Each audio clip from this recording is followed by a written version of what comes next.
ก็เหตุใหม่หัวตุ้งยังเขาเหตุอะไร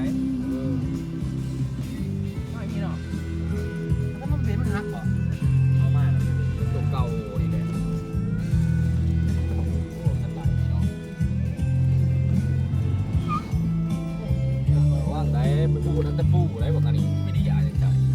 โอ้จะปูหลบซอกอยู่